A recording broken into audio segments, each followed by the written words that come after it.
عورتیں کمزور ہوتی ہیں تو اللہ تعالیٰ کے نبی کو اللہ تعالیٰ نے 11 بیویاں دی تاکہ ایک کے پیچھے نہیں چل سکتی دوسرے کے پیچھے چل اس کے نہیں تو اگر 10-11 ویرائٹیاں پڑی ہوں تو پسند انتخاب میں آسانی ہو جاتی.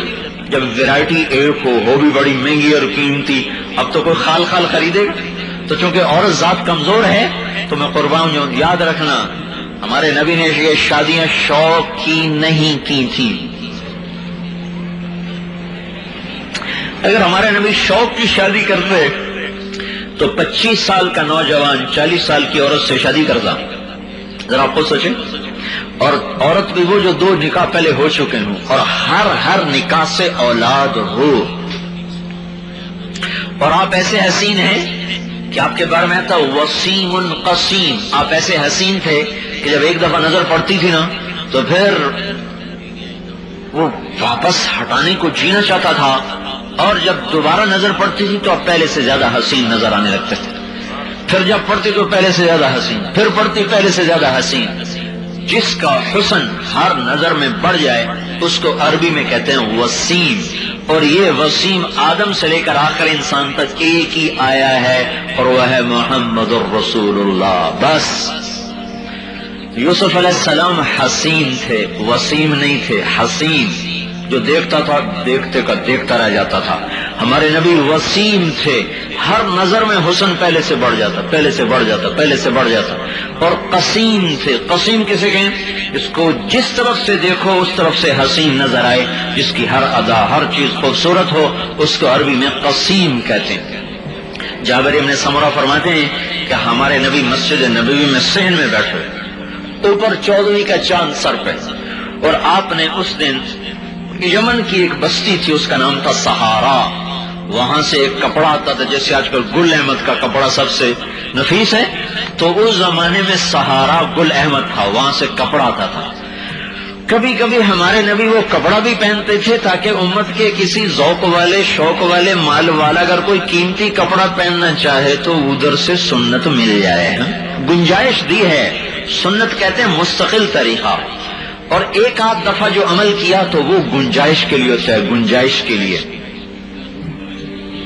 کہ کہیں امت پر فرض نہ ہو جائے, وہ گنجائش دینے کے لیے ہوتا ہے. تو سارے تو ہمارے جیسے تو گنجائش ہی تلاش کرتے ہیں. تو آپ نے اس دن سہارا بستی کا کپڑا پہنا ہوتا, اس کی زمین سفید ہوتی تو اس پر دھاریاں سرخ ہوتی تھی, سرخ دھاریاں ایسے چلے. تو آپ نے وہ چادر ایسے اڑی ہوئی تھی, نیچے تھا اوپر وہ چادر, تو بڑا. اور آپ نے جو احرام باندھا تھا احرام, تو اسی سہارا بستی کے کپڑے کا کپڑا آیا تھا, وہ بغیر سرخ دھاریوں کا تھا, صرف خالی سفید. آپ نے احرام بھی اس کا باندھا تھا. تو اس دن آپ نے سرخ دھاری دار چادر اڑی ہوئی تھی, اوپر 14ویں کا چاند تھا. جابر ابن سمرہ فرماتے ہیں کبھی میں چاند کو دیکھتا پھر کبھی آپ کو دیکھتا, پھر چاند کو دیکھتا پھر آپ کو دیکھتا, تو آپ مجھے چاند سے زیادہ حسین اور روشن نظر آ رہے تھے. حضرت عائشہ رضی اللہ عنہ کپڑا سی رہی تھی, سوئی ہاتھ سے گر گئی اور چراغ تھا نہیں تو ٹٹول نہیں, نظر نہیں آئی. اتنے میں ہمارے نبی اندر داخل ہوئے تو آپ کے چہرے کی شعاع سے سوئی چمکنے لگی. جس کے چہرے کا نور ایسا اس کے اندر میں کیسا نور ہوگا, وہ اندر کیسا نور ہوگا.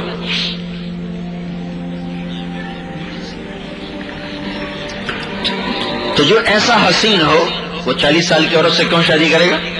پھر 25 برس گزار دیے, جب بڑھاپے کی دہلیز پر پہنچے اور بڑھاپے نے آ کے دستک دینا شروع کی, 50 برس ہو گئے. 51 برس کی عمر میں حضرت سودا سے شادی, پھر 53 برس کی عمر میں حضرت عائشہ سے شادی فرمائی. پھر 53 سے 63 تک آپ نے 9 شادیاں کی. بڑھاپے میں شوق لگ جاتا ہے, بڑھاپے میں تو اگلے شوق بھی چلے جاتے ہیں. یہ شوق کی شادیاں نہیں تھیں, یہ امت کی عورتوں اپنی بیٹیوں پر رحم کیا. سارے امتی ہم ان کے بیٹے اور ساری عورتیں ان کی بیٹیاں, تو اپنی بیٹیوں پر رحم کیا کہ ممکن ہے خدیجہ کی نقل 100% نہ اتر سکے, تو 11 نمونے سامنے کھڑے کر دے، چلو اس کے پیچھے چل دو، عائشہ کے پیچھے چل دو، ام سلمہ کے پیچھے چل دو، ام حبیبہ کے پیچھے چل دو، جویریہ کے پیچھے چل دو، زینب بنت خزیمہ کے پیچھے چل دو، اور زینب بنت جحش کے پیچھے چل دو، اور تم صفیہ کے پیچھے چل دو، میمونہ کے پیچھے چل دو، کسی کے پیچھے چل دو، منزل مل جائے گی۔ یہ شوق کی ہوتی تو 25 سال میں آپ کرتے کٹھی چار، اور آپ 15 سال کی لڑکی 20 سال کی لڑکی سے شادی کرتے، جوانی ڈھلنے لگی، بڑھاپا آنے لگا تو شادیاں شروع ہو گئی، ادھر اسلام پھیلا، ادھر اسلام کی آمد و آمد، ادھر عورتیں آ رہی، مرد آ رہے، تو اللہ کے نبی نے اپنے گھر کھول دی، چونکہ 10ویں 9ویں دن تو آپ اپنے گھر والوں کے پاس پہنچتے تھے، 9 بیویاں باری باری، 9ویں دن خامن کی باری آ رہی، 8 دن اللہ کے محبوب کی بیوی ہماری مائیں فارغ بیٹھی ہوئی ہیں، عورتیں آ رہی ہیں، سکھایا جا رہا ہے، عورتیں آ رہی ہیں، بتایا جا رہا ہے، اور گھر کا کام بھی کوئی نہیں، وہاں نہ تو کوئی کچن تھا ہے، اور نہ وہاں کوئی ایسا باتھ روم تھا، نہ وہاں کوئی پھول تھے، گلدستے تھے، نہ صوفے تھے، نہ قالین تھے، نہ مسہریاں تھیں، نہ ٹیبل، نہ کچھ بھی نہیں، چراغ بھی نہ جلتا تھا، حتیٰ کہ جس دن آپ دنیا سے جا رہے تھے اس دن بھی آپ کے گھر میں تیل نہیں تھا چراغ جلانے کے لیے، اما عائشہ پڑوسن سے تیل ادھار مانگ کے لائی تھی اور چراغ جلایا تھا۔ تو حضرت محمد صلی اللہ علیہ وسلم نمونہ ہے پوری دنیا کے انسانوں کے لیے، آپ نے ہر جو روپ آپ کے شان تھا وہ پورا کر کے دکھایا، جو آپ کے شان کے مناسب نہ تھا صحابہ سے کر کے دکھایا۔ اللہ تعالیٰ نے اپنے نبی کو ساتھی دیے، ایسے ساتھی دیے تو جو ساری کائنات کا پھر خلاصہ بنے، جن کے بارے میں اللہ تعالیٰ نے کہا کلم وعد اللہ الحسنى، اے میرے محبوب میں تیرے تمام صحابہ کے لیے جنت کا وعدہ کرتا ہوں۔ پھر اس میں سے 10 مبشرہ بنائے، 10 جن کو اللہ کے نبی نے اکٹھے ایک سانس میں جنت کی بشارت دی۔ آپ نے کہا ابو بکر جنتی، عمر جنتی، عثمان جنتی، اور علی جنتی، طلحہ جنتی، زبیر جنتی، سعد جنتی، عبد الرحمن جنتی، ابو عبیدہ جنتی، سعید جنتی۔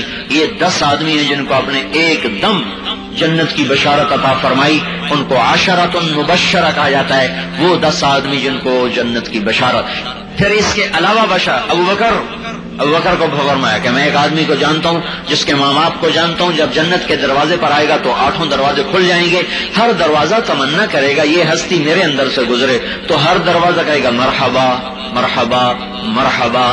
تو سلمان فارسی نے کہا یا رسول اللہ یہ کون ہے؟ تو آپ نے کہا یہ ابو بکر ہے۔ پھر آپ نے فرمایا میں نے رات ایک جنت میں محل دیکھا، 1 اینٹ موتی کی، 1 یاقوت کی، 1 زمرد کی۔ میں نے پوچھا یہ کس کا ہے؟ مجھے کہا گیا ایک قریشی کا ہے۔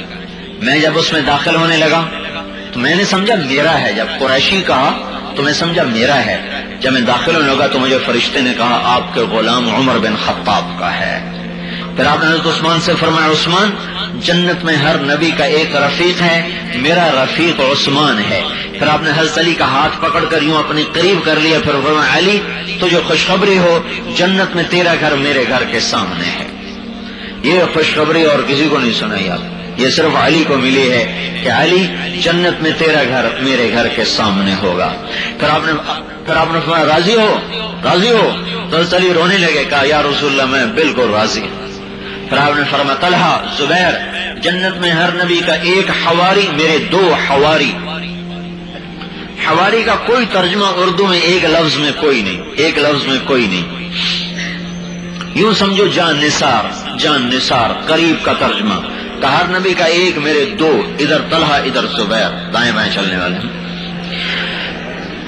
تو اس طرح اللہ تعالیٰ نے اپنے محبوب کو ساتھی عطا فرمایا جو ہمارے لیے نمونہ بن کے دنیا سے گئے۔ تو حضرت محمد صلی اللہ علیہ وسلم کی پاکیزہ زندگی صرف عبادات میں نہیں کہ نماز اب تو نماز بھی مٹ گئی بھائیو، دیکھو نا کتنا بڑا محل ہے اور کتنی چھوٹی سی مسجد ہے، یہ بھی نہیں بھرتی 60 آدمی تو ہم آئے ہوئے 70، اس کے باوجود بھی فجر کی نماز میں اندر ہی نمازی تھے، سارا برآمدہ خالی، ظہر کی نماز میں اندر ہی تھے برآمدہ خالی، عصر میں کچھ آ گئے، کچھ ہماری جماعت کا سن کے لا گئے اور دائیں بائیں سے آ گئے۔ یہ چھوٹی چھوٹی مسجدیں شکایت کر رہی ہیں کہ خانے وال کے اکثر لوگ بے نمازی ہیں، یہ رو رہی ہیں، ان کا تنگ صحن، ان کا تنگ اندر کا دامن بتا رہا ہے نمازی تھوڑے ہیں بے نمازی زیادہ ہیں۔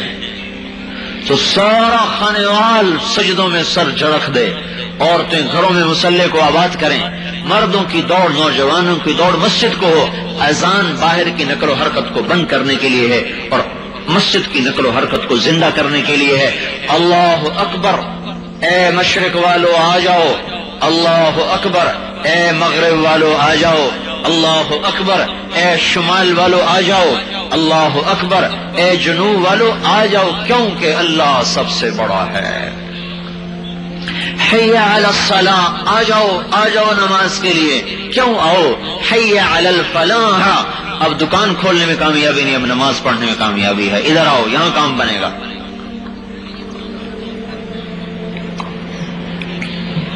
کوئی بے نمازی نہ ہو اور عبادت کے ساتھ حضور والی معاشرت ہو۔